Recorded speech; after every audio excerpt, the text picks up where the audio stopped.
Okay okay yes okay అడుగుదాం ఒకసారి.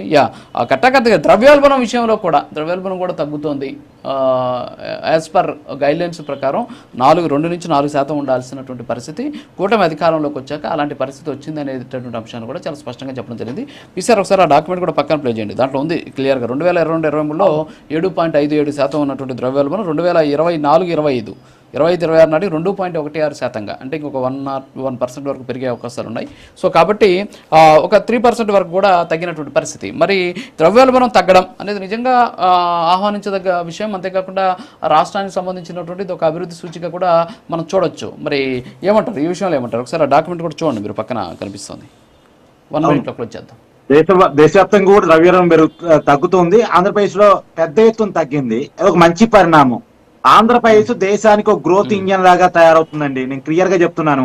ఈ దేశంలోకి ఏ పెట్టుబడులు వచ్చినా మొట్టమొదటి అంటే ఆంధ్రప్రదేశ్ కి వచ్చేటువంటి పరిస్థితులు మనకు కనపడుతున్నాయి. నేను చెప్పడం కాదు, మొన్న ఒక నేషనల్ రిపోర్ట్ బ్యాంక్ ఆఫ్ బరోడాలో ఇచ్చిన నేషనల్ రిపోర్ట్ ప్రకారం దేశానికి వచ్చిన పెట్టుబడుల్లో 25% ఆంధ్రప్రదేశ్ లోనే పెట్టుబడి పెడుతున్నారు. పారిశ్రామికవేత్తలు ఆంధ్రప్రదేశ్ లో పెట్టుబడి పెట్టడానికి ఇంట్రెస్ట్ చూపిస్తున్నారు అనేది చాలా క్లియర్ గా అనేక రిపోర్ట్లు చెప్తా ఉన్నాయి. పైగా మన కళ్ళ ముందు గూగుల్ డేటా సెంటర్ 1,00,000 కోట్లకు పైగా ఫారెన్ డైరెక్ట్ ఇన్వెస్ట్మెంట్ వైజాగ్ కి రావటం, అంటే వైజాగ్ లో పెట్టుబడి పెట్టడానికి మార్గం సుగమం కావటం అనేటువంటిది మనం చూసాం. వాళ్ళ ఇంట్రెస్ట్ చూపించడం అనేది గ్రౌండింగ్ కావడానికి కొంత సమయం పట్టొచ్చు కానీ రియాలిటీలో మనకు కనపడతా ఉన్నాయి. తర్వాత పెద్ద పెద్ద ఇంటర్నేషనల్ సంస్థలన్నీ కూడా ఆంధ్రప్రదేశ్ వైపు చూస్తున్నటువంటి సమయంలో, ఈవెన్ దో అమరావతి వేదికగా క్వాంటమ్ టెక్నాలజీ డెవలప్ అవుతున్న సమయంలో, ప్రపంచానికి అత్యంత వేగవంతమైన కంప్యూటరింగ్ టెక్నాలజీ అమరావతి వేదికగా రూపుదిద్దుకుంటున్నటువంటి సమయంలో మనం గర్వించాల్సిన పరిస్థితి ఖచ్చితంగా ఉందండి. ఇప్పటికీ వెంకరెడ్డి గారు అమరావతి మీద విషయాన్ని కక్కుతూ మాట్లాడే ప్రయత్నం చేస్తున్నారు. ఇది అమరావతి మునక నీరు తోడుకుంటున్నారు అని చెప్పేసి. ఎన్నిసార్లు లోటస్ పాండ్ లో నీరు తోడుకున్నారు, ఎన్నిసార్లు లోటస్ పాండ్ లోకి వరదలు వచ్చాయి, ఎన్నిసార్లు జగన్మోహన్ రెడ్డి గారు ఇంట్లో వస్తువులు బయటికి కొట్టకపోయాయి. ఆయన ఎప్పుడో 2019 ఎన్నికల కంటే ముందు ఇది కట్టుకున్నారు కదా అమరావతిలో. ఎన్నిసార్లు కొట్టకపోయారు ఆయన ఇంట్లో నుంచి. రియాలిటీకి విరుద్ధంగా మాట్లాడొద్దన్న. ఇందాక కూడా మాటలు హత్తులుగా ఆడుతున్నాయి.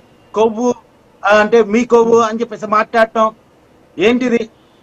అదే ఏ రిపోర్ట్ ఆధారంగా చెప్తున్నారో అదే రిపోర్ట్ లో కెమికల్ నెయ్యిని కలిపారనుంది. మరి నెయ్యి కాని నెయ్యిని నెయ్యిగా నమ్మించి 20 కోట్ల కలిపి భక్తులకు ప్రసాదానికి చెప్తారు.